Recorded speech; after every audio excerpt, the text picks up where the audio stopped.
Today we are riding something that has absolutely no right existing in a civilized society. Italian engineers basically took a dirt bike, crammed a 120 horsepower engine into it, slapped on a price tag that could buy you a solid used pickup truck, and said, go have fun, try not to lose your license. As an owner of the Hypermotard 950 as well as the Hypermotard 698 Mono, you're about to get a candid review of the 2026 Hypermotard V2. Let's do work.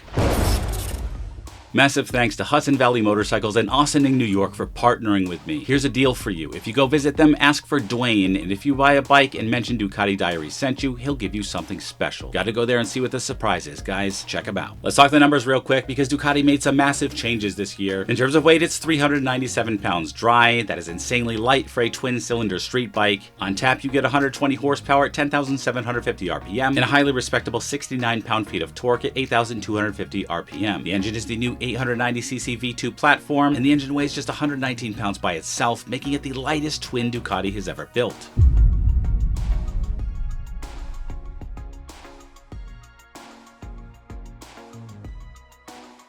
First reaction when you sit on it, it's tall as expected. It's a Hypermotard, but not too tall. The seat height sits right around 34.6 inches, so if you're under 5'9", prepare to practice your single leg balance routines. If you haven't sat in a Hyper before, it's kind of like you're just sitting up in the air with no windscreen and nothing in front of you but air. It's kind of awesome. It's like you're flying, and you're also sitting very upright and comfortable. In terms of looks, Italian design houses do not mess around, as you know, and Ducati absolutely cooked with this update. If you park this next to almost any other street bike, everything else instantly looks like a boring commuter. Ducati kept that iconic razor-sharp Supermoto fly line, the high front beak, the aggressive shoulder lines, and that signature one-piece dirt bike style seat. This bike looks like a picture of speed. I love the sharp new LED DRLs. The headlight mask got a meaner, tighter LED signature that looks less like a motorcycle and more like pent-up, crazed anger. Is it minimalist? Absolutely. Is there zero wind protection? 100%. But when a bike looks this aggressive, you don't care about the wind. You just want people to see you coming on this masterpiece. Out back, the real star of the show back here, the dual underseat exhaust setup. Ducati brought back that classic high exit layout, and it cleans up the side profile completely. For me, there's nothing sportier looking than an undertail exhaust. Plus, compared to the old 950 at least, losing the old steel trellis frame for the new monocoque chassis leaves the engine looking completely raw and exposed under the tank. The only thing missing here, an RVE version. Let's get it going, Ducati. Let's talk about the ride. The quick shifter on this thing is butter smooth, up and down, no clutch needed. Ducati has really refined their quick shifters since 2020 and come a long way. I gotta say they are now top notch. Guys, in this video, I am wearing Saint motorcycle jeans, who also gave me a discount code for you guys. These jeans are stylish, comfortable enough to wear. I've actually worn these at work, even in the office, and they are 200 times stronger than steel. My discount code is in the description below, and the full review is at the end of this video. I highly recommend these. Check them out. Now, if you didn't know, I own the Hypermotard 950 RVE, and I also had the single-cylinder 698 Mono RVE, and candidly, they both had their quirks. I probably owned each one of them for like 6 months, which means I'm a moron who wasted a lot of money, but it also means that they weren't quite right for me. The 950 was an absolute brute, almost too torquey low down. Not too torquey for me, but for normal people. If you breathed on the throttle in first or second gear, the front wheel was instantly trying to high-five your face. On the flip side, the 698 Mono was crazy light, but down low, the torque felt pretty anemic. You really had to wring its neck to get it moving, especially with me weighing around 215 pounds. Anyway, I'm happy to say that this new V2 right here, it hits the exact sweet spot, smack dab right in the middle. Ducati put variable valve timing on this new 890 engine, which means over 70% of the torque is right there waiting for you at just 3,000 RPM. It's punchy and playful when you want to mess around, but it doesn't feel unstable like it's constantly trying to spit you off into a ditch. It's usable and highly responsive power everywhere in the rev range. Will it wheelie with ease? Yes. But the 890 engine is so smooth you are definitely in control. This bike is the perfect blend of what is good about both the 950 power and the 698 lightness. This is 100% the best iteration of the Hypermotard platform to date. Now, how much handling and cornering capability does the V2 have?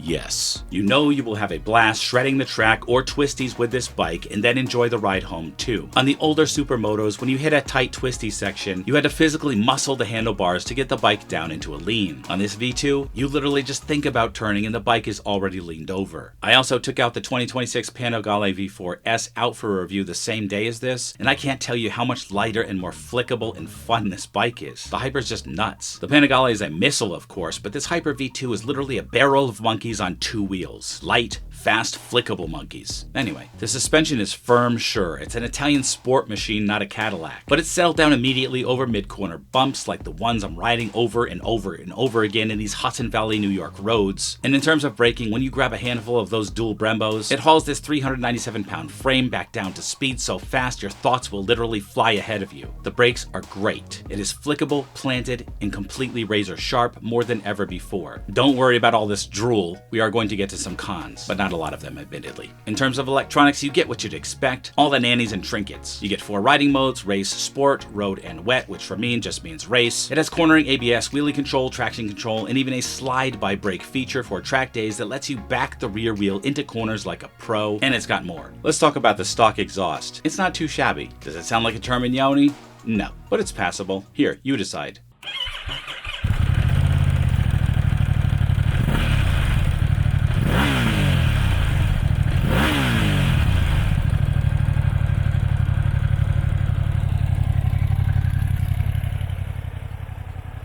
Let's talk about the dumb stuff and real-world practicality. What doesn't work about this bike? Number 1, the gas tank holds 3.3 gallons. If you ride this bike like Ducati intended, and you know you will, which is to say completely recklessly, you'll be visiting your local gas station about every 90 miles. You will know every single gas station attended in a 30-mile radius by first name. Number 2, the electronics are top tier, but clicking through the menus on a 5-inch screen takes a second or two to get used to. Yeah, those are my only gripes. But if those are your only 2 worries on a bike, you're golden. Starting around $17,000, the 2026 Hypermotard V2 isn't cheap, especially with a $1,000 destination charge, that exhaust you know you can't live without, and all the other customizations that you want to do. The bike is not a cross-country tourer, and it's definitely not a practical commuter, although I would have fun city commuting in this bike. But if you want a bike that puts a stupid, childish grin on your face every time you hit the starter button, this is hard to beat. Ducati trimmed the weight, fixed the power delivery, and somehow made a supermoto that works just as well on back roads as it does in the track, and I highly recommend it. Drop a comment below, would you buy the new V2, or are you sticking with a traditional naked bike? Stay tuned for my comparison to the other Hypermotards I've owned. Don't forget to hit that subscribe button, like the video, and always remember the motto: bark less, wag more, and always be kinder than necessary, and I'll see you in the next one. You guys are awesome.